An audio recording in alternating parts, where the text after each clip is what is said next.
Bienvenue à cette session d'information. Madame, Messieurs, voici les titres de l'actualité de ce samedi 26 novembre. Les choses, c'est précise pour le processus électoral. La CENI a rendu public le chronogramme du processus. L'élection présidentielle sera organisée le 20 décembre 2023 et le président élu prêtera serment le 20 janvier 2024. À la une, également l'appel à la mobilisation générale lancé par le président de la République continue à trouver écho dans la classe politique. Le ministre Chérubin Okende a relayé le message du président devant des Quinoises et des Quinois. Encore une fois, bonsoir à tous. Je le disais en titre, le processus électoral en RDC est plus que jamais en marche. Les électeurs savent qu'ils iront aux urnes le 20 décembre 2023 pour élire le président de la République et les législatives seront organisées à la même date. La prestation de serment du président élu est, elle, prévue le 20 janvier 2024. Denis Kadima, président de la Commission électorale nationale indépendante, a rendu public le calendrier électoral ce samedi. Blest Kouzola.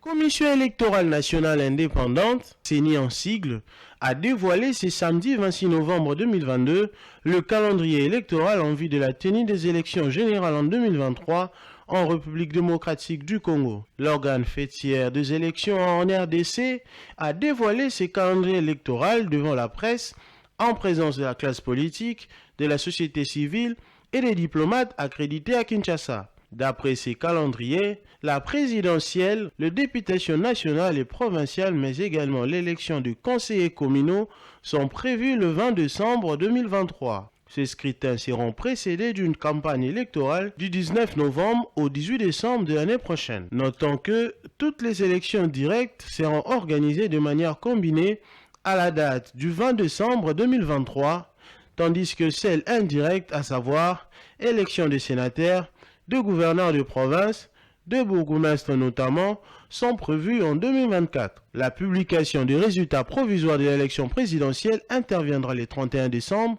avant la proclamation des résultats définitifs le 10 janvier par la Cour constitutionnelle. La prestation des serments par le président de la République qui sera élu est programmée pour le 20 janvier 2024. Entre-temps, la période allant de décembre 2022 à mars 2023 est consacrée à l'enrôlement des électeurs. Les Congolais de la diaspora et ceux qui résident au pays et qui ont l'âge de voter sont concernés par cette opération. Les dépôts des candidatures à la CENI pour la présidentielle et les législatives aura lieu en juillet 2023.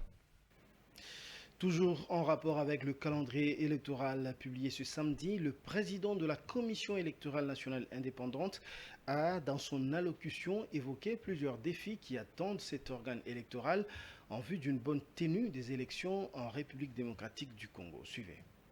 Cette occasion, nous avons mentionné les risques qui pourraient entraver la mise en œuvre des différentes opérations électorales. Il est donc utile à la publication du calendrier électoral de rappeler ces contraintes qui ne retirent rien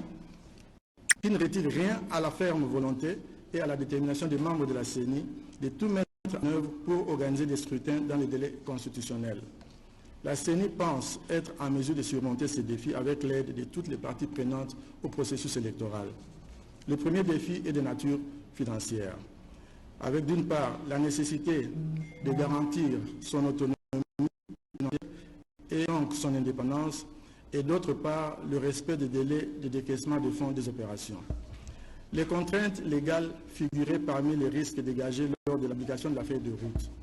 Durant la récente session parlementaire, les deux chambres ont procédé à l'adoption de la loi électorale, laquelle, par la suite, a été promulguée par le président de la République le 29 juin 2022. Nous apprécions cette promptitude. À la suite de cette promulgation, la CENI s'est dotée des textes réglementaires communément appelés mesures d'application sur la base de cette nouvelle loi électorale.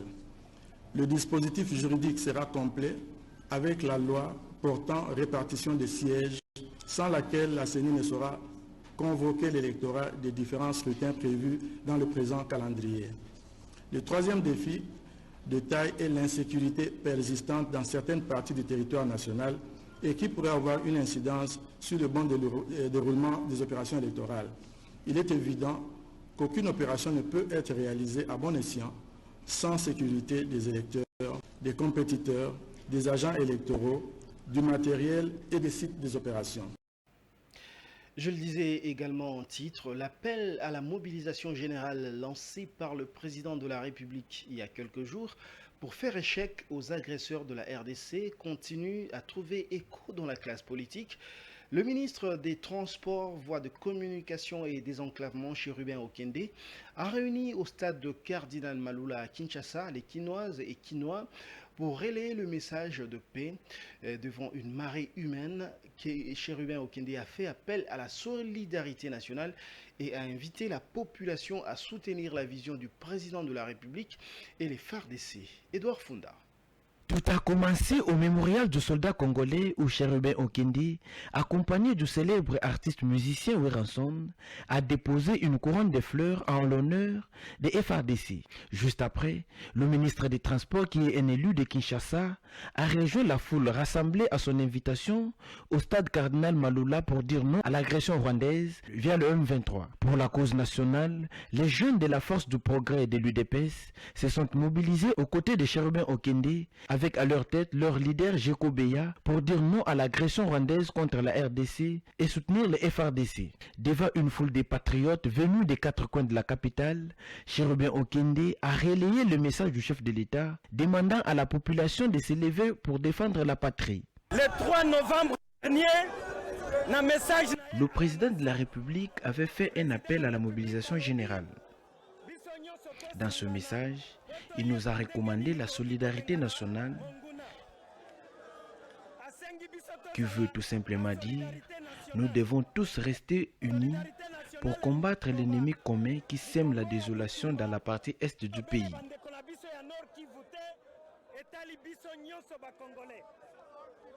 Je vous remercie donc d'être venus nombreux. Votre présence en ces lieux signifie que vous avez compris le message du chef de l'État et vous l'avez pris à cœur. En signe de solidarité aux compatriotes de l'Est du pays qui souffrent des affres de la guerre, Chérubin Okende a initié une collecte de fonds. Les milliers de Quinois présents au stade Cardinal Malula ont mis la main dans les paniers pour ce faire. Notez que les artistes musiciens Weranson et Manda Chant étaient présents à ce rassemblement. Toujours en rapport avec la sécurité et la situation à l'est du pays, sachez que le 3e contingent de l'armée kenyane est arrivé à Goma, quartier général de la force régionale d'Afrique de l'Est. Ils sont arrivés dans le Nord Kivu, encore en proie aux affrontements entre le M23 et l'armée loyaliste, malgré l'ultimatum lancé par les chefs d'État de la région. Suivez. Ils sont arrivés à Goma avec du matériel militaire pour une mission offensive contre les rebelles du M23 et bien d'autres groupes armés encore. Entraînés dans les camps Moi au Kenya, ils sont destinés à être déployés à Bunagana, Rutshuru, Kiwanja pour y remplacer les forces négatives selon les résolutions du mini-sommet de Luanda qui a ordonné un cessez-le-feu à défaut duquel la force régionale allait imposer la paix en ouvrant un front contre les terroristes. Ces troupes devraient être rejointes par le contingent ougandais, toujours pour combattre les groupes armés. Quant à la Tanzanie, elle n'enverra pas ses troupes en RDC.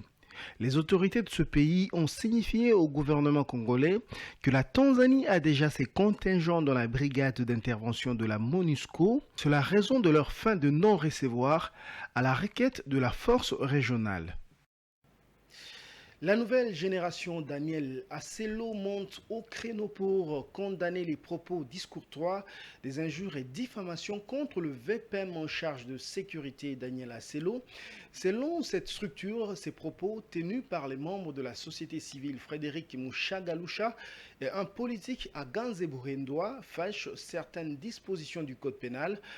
Pour ce faire, son coordonnateur national Dominique Israël Lomboto promet des actions politiques et juridiques contre ces précités dans une déclaration qu'il a lue devant la presse ce samedi. Suivez.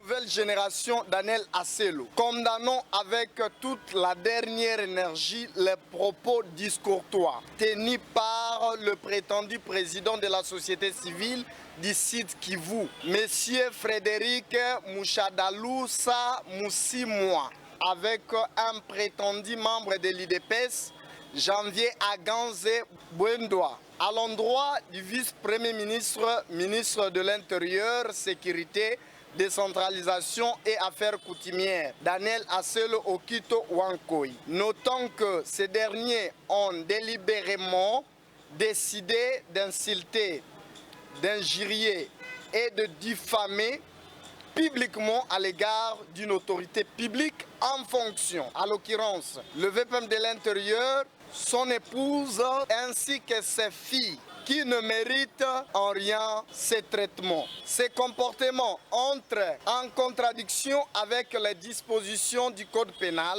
livre 2, dans ses articles 74, 75 et 76, qui condamnent des injures, menaces de mort, calomnie et des imputations dommageables. Devant cette délinquance à grande échelle, la nouvelle génération Daniel Aselo, NGD en sigle, ne peut laisser inaperçu déplore de tels actes à l'endroit d'une grande personnalité de notre pays. Ceci étant, il est important de souligner que le VPM Aselo Daniel est d'une crédibilité avérée connue de toute la classe politique congolaise. Face à ces dérives, nous, la nouvelle génération Daniel Aselo, NGD en sigle, promettons des réactions politiques et juridiques quant à ça. La NGDA réitère son soutien indéfectible au chef de l'État, son Excellence Félix Antoine Tshisekedi Tshilombo, et au vice-premier ministre Daniel Aselo Okito Wankoi.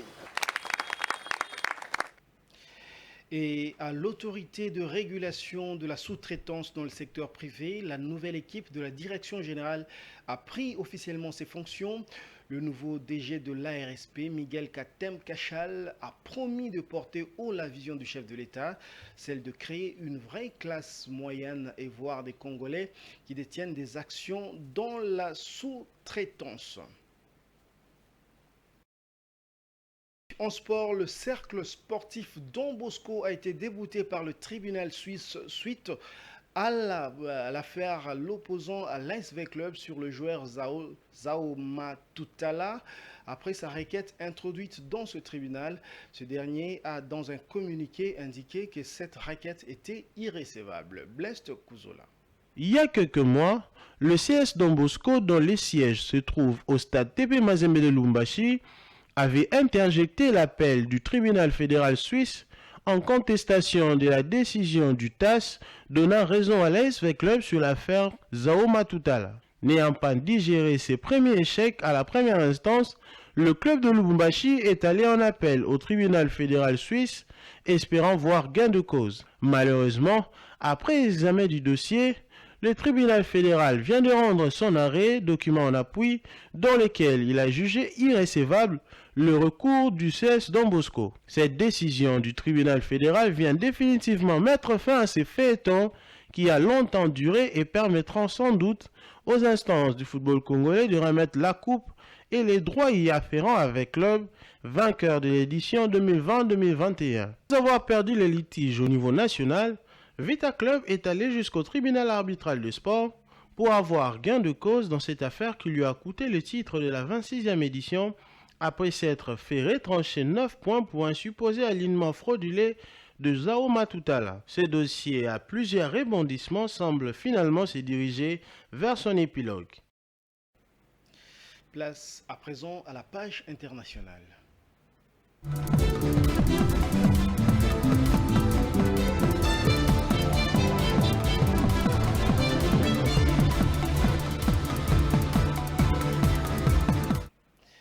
Selon la Chambre de commerce et d'industrie Angola-Italie, l'Angola a exporté vers l'Italie des biens de 400 millions de dollars et on a importé pour 180 millions de dollars en 2021. Les produits concernés ont essentiellement été du matériel agricole et de biens manufacturés. Edouard Funda. Hausse de 100 millions de dollars des échanges commerciaux entre l'Angola et l'Italie en 2021 pour atteindre 400 millions de dollars. En 2021, l'Angola a exporté vers l'Italie du pétrole pour 280 millions de dollars. Durant cette même période, le pays d'Afrique australe a importé de ces pays européens du matériel agricole et des biens manufacturés d'un montant de 180 millions de dollars, note-t-on, auprès de la Chambre de commerce de l'industrie Angola-Italie. L'Angola et l'Italie œuvrent au renforcement de leur coopération économique en vue de diversifier leurs échanges. Selon les autorités italiennes, l'environnement commercial en Angola est favorable. Cette situation reflète des investisseurs italiens dans le pays, notamment dans le domaine de l'éducation, de l'industrie manufacturière, de l'agroalimentation, des énergies renouvelables, du pétrole et du gaz. La coopération entre l'Angola et l'Italie a officiellement permis la mise en œuvre d'environ 40 projets dans les secteurs de l'immobilier, l'industrie manufacturière et extractive, les services, la construction et les transports. Fin de cette édition, mais avant de la boucler complètement, le rappel de différents titres. Les choses se précisent pour le processus électoral. La CENI a rendu public le chronogramme de ce processus. L'élection présidentielle sera organisée le 20 décembre 2023 et le président élu prêtera serment le 20 janvier 2024. À la une également, vous l'avez suivi, l'appel à la mobilisation générale lancé par le chef de l'État il y a quelques jours continue à trouver écho dans la classe politique. Le ministre Chérubin Okende a relayé le message de paix devant des Quinoises et des Quinois. C'est la fin de cette édition. Merci de l'avoir suivi et bonne suite de programme sur Géopolis TV.